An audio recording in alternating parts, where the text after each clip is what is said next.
우리 성경 누가복음 2장 1절부터 7절까지 말씀을 함께 읽겠습니다. 누가복음 2장 1절부터 7절까지 말씀을 우리 함께 읽습니다. 그때에 가이사 아구스도가 영을 내려 천하로 다 호적하라 하였으니 이 호적은 구레뇨가 수료 총독이 되었을 때에 처음 한 것이라. 모든 사람이 호적하러 각각 고향으로 돌아가며 요셉도 다윗의 집 족속이므로 갈릴리 나사렛 동네에서 유대를 향하여 베들레헴이라 하는 다윗의 동네로 그 약혼한 마리아와 함께 호적하러 올라가니 마리아가 이미 잉태하였더라. 거기 있을 그때에 해산할 날이 차서 첫 아들을 낳아 강보에 싸서 구유에 뉘었으니 이는 여관에 있을 곳이 없음이로라.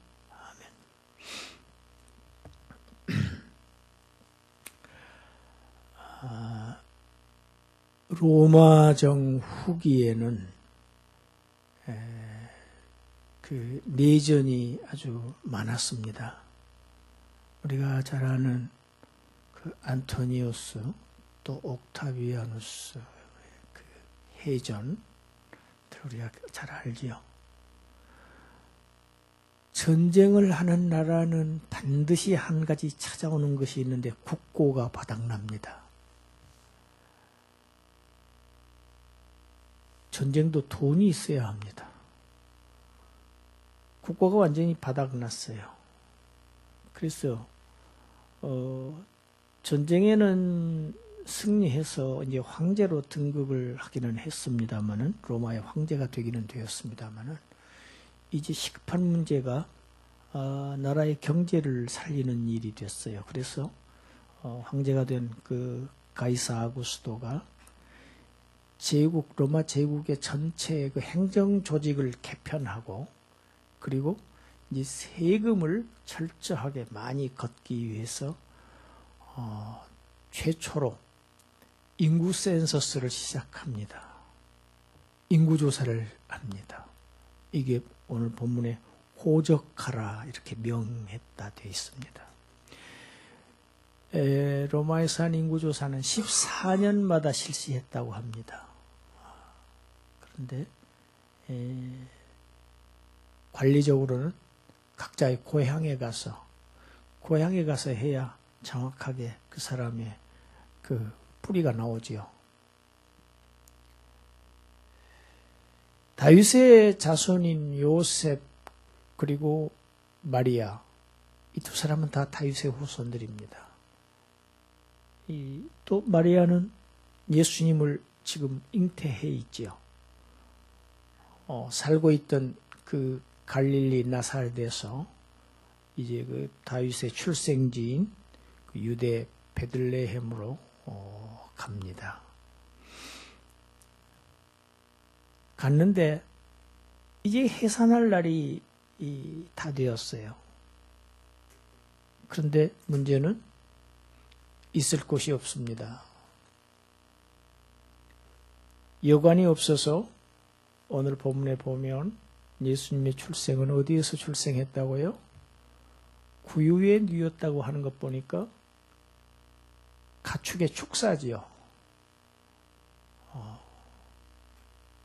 마구간에서 예수님을 출산했습니다. 물론 여러 가지 해석이 있을 수 있습니다. 밖에서 나셨을 수도 있습니다.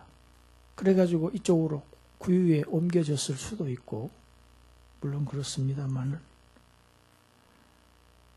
아무튼 강보에 쌓여서 강보는 우리가 얘기하는 베네옷입니다. 베네옷에 쌓인 예수님은 지금 가축의 먹이통 그 구유에 누였습니다. 그게 예수님의 요람이었습니다. 첫 아들을 낳았다. 7절에 그렇게 되어 있죠. 첫 아들을 낳았다는 이 표현을 왜 굳이 이 누가가 했을까? 예수님의 형제들이 있다는 것을 의미하는 단어입니다. 이게 마가복음 6장 3절에서 마가가 얘기합니다. 예수님의 남동생들이 있었어요. 4명 있었어요. 야고보, 요셉, 유다, 시몬, 그리고 누이들이 있었다고 되어 있어요. 여동생들이 있었으니까 최하 2명 있었겠죠. 그러면 아무리 없어도 예수님의 동생이 6명이었을 겁니다. 6명 이상이었어요. 그러니까 지난 주일에 제가 얘기했던 것처럼 마리아는 종신처녀였다, 종신처녀설 가톨릭에서 주장하는 것은 전혀 성경과 일치되지 않는다는 얘기를, 누가는 그걸 지금 반박하고 있습니다. 첫 아들을 낳아서 강보의 구유에 누였다. 예수님은 가축의 밥그릇, 먹이통에 누워 계십니다, 지금. 왜 예수님이 여기서 났을까? 호적하러 온 사람들이 하도 많아서 여관이 완전히 만원살에 가득 찼을 수도 있죠. 또 그런가 하면은 한편으로는 이렇게도 우리가 생각해 볼 수 있습니다. 사람들이 안 그래도 많이 오는데 여관 주인의 입장에서 지금 해산이 임박한 저 사람들을 굳이 받을 필요가 뭐 있겠는가 하고 거절했을 가능성도 있습니다.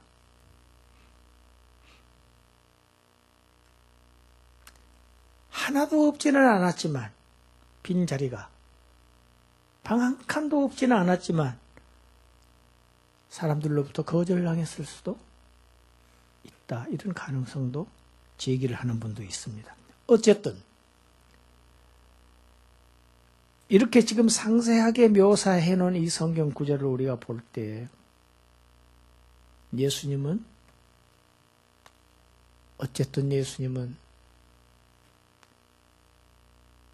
출생 때부터 사람들에게 환영받지 못했다. 아니면 거절당했을 수 있다. 예수님의 일생은 거절당하는 일생이셨습니다. 예수님 갈채받지 않았습니다. 영광과 박수를 받지 못했습니다. 가는 곳마다 내쫓겼습니다. 죽는 순간까지 사람들로부터 거절당하신 분이 우리 예수님입니다. 그런 예수님의 운명을 이미 800년, 700년 전에 선지자들이 예언 다 했습니다. 이사야서 53장 3절, 그가 멸시를 받아서 사람들에게 버림을 당했다. 많은 간고를 겪으셨다.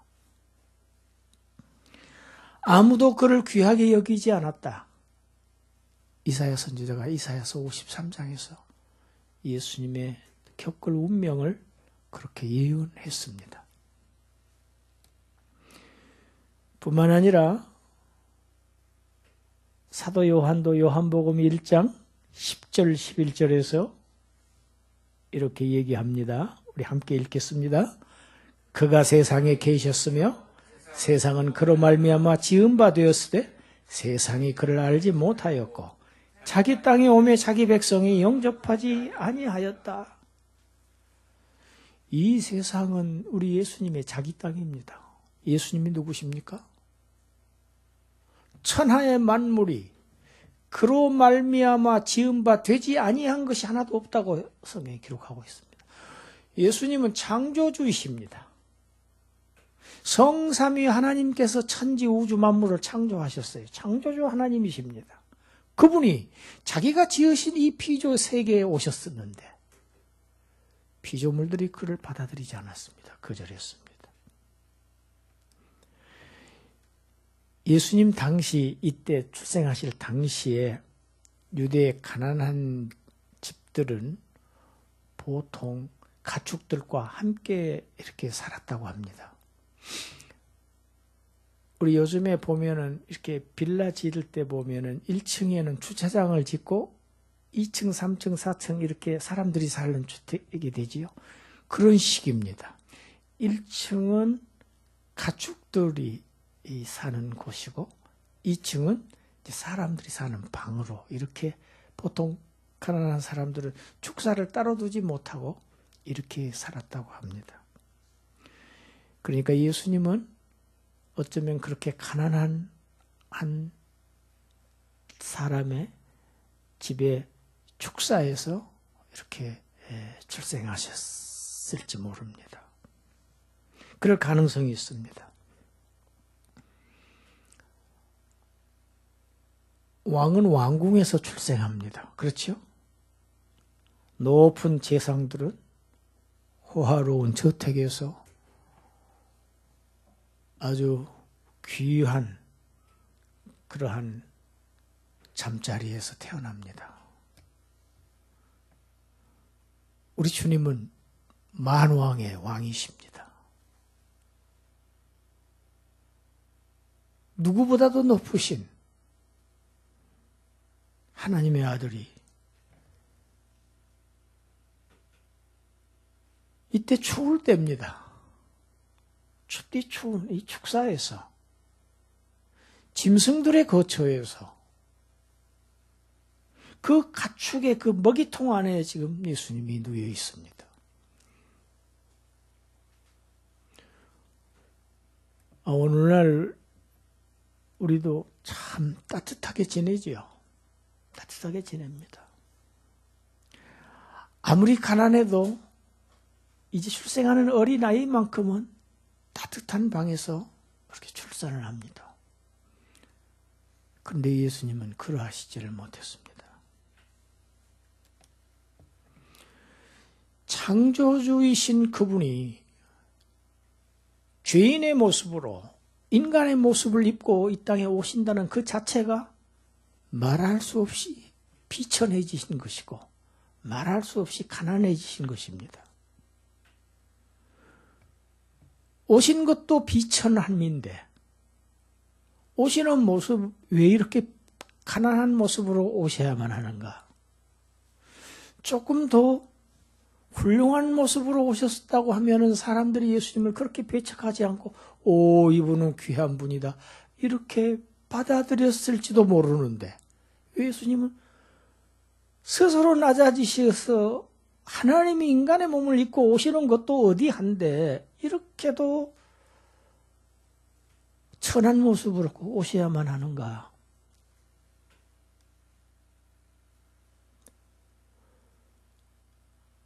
예수님이 그렇게 말씀하셨죠. 여우도 굴이 있고 참새도 제 집이 있지만은 인자는 머리 둘 곳도 없도다 하셨습니다. 예수님의 일생은 방 한 칸도 없으셨습니다. 자신의 이 육신마저 누일 곳조차 없는 없이 일생을 산과 들에서 이렇게 보내셨습니다. 왜 그렇게 가난하게 일생을 지내셔야만 했는가? 예수님은 왜 마지막까지 자신의 몸까지 다 내어주시면서 그렇게 철저하게 가난해지셔야만 했는가? 비천해지셔야만 했는가? 그 해답을 사도 바울이 고린도 교회에 보낸 편지에서 이렇게 기록하고 있습니다. 고린도후서 8장 9절 우리 같이 한번 읽겠습니다. 우리 주 예수 그리스도의 은혜를 너희가 알거니와 부요하신 이로써 너희를 위하여 가난하게 되심은 그의 가난함으로 말미암아 너희를 부요하게 하려 하십니다. 할렐루야. 그가 가난하게 되심으로 우리를 부요하게 하시려고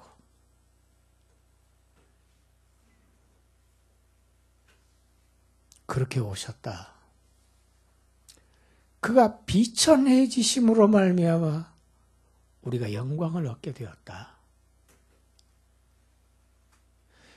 기독교의 복음이 무엇입니까? 예수님께서 세상에 오셨다. 이게 복음이죠. 그가 가난하게 오셨다. 이것이 복된 복음입니다. 그가 화롭게 오시지 않고 가난하게 오셨다는 것이 큰 기쁜 소식입니다.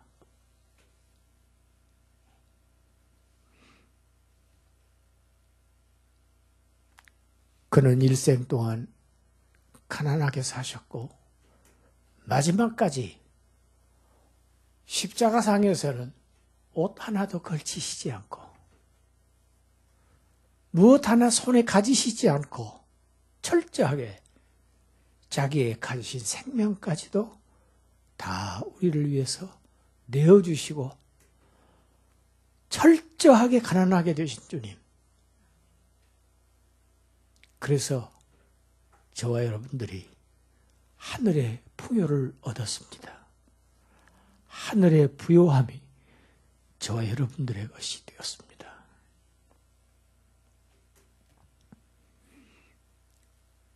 예수님은 선한 목자이시기도 하지요. 선한 목자이신 우리 주님이 가축의 먹이통 안에 누워 계셨습니다. 상당한 상징성이 있다고 보여집니다. 그 주님께서 오늘도 오늘 이 성탄절에 저와 여러분들에게 자신을 먹이고 계십니다. 나를 먹으라. 나를 마시라. 나를 먹고 나를 마시면 너에게 생명이 있다. 그 생명은 영원한 생명이다. 내가 이름으로 너희가 얻을지어다. 이것이 성탄절에 오늘 우리에게 주신 주님의 메시지입니다. 우리는 그를 먹음으로 우리의 주림이, 우리의 갈증이, 우리의 목마름이, 우리의 결핍이 다 해결되어서 풍요함을 얻게 된 사람들입니다. 이 은혜를 감사하며 찬양하는 우리 모두가 되기를 주님의 이름으로 축원합니다. 기도드리겠습니다. 하나님, 스스로 비천해지시고 말할 수 없이 극도로 가난해지셔서 우리를 풍요롭게 하시고 우리를 부요하게 하여 주셔서 우리를 그 복된 천국 백성 삼아주신 것 감사합니다. 찬양합니다. 이 은혜를 받은 자들로서 늘 찬양하며 감사하며 사는 저희들 되게 하여 주시옵소서. 예수님 이름으로 기도드리옵나이다. 아멘.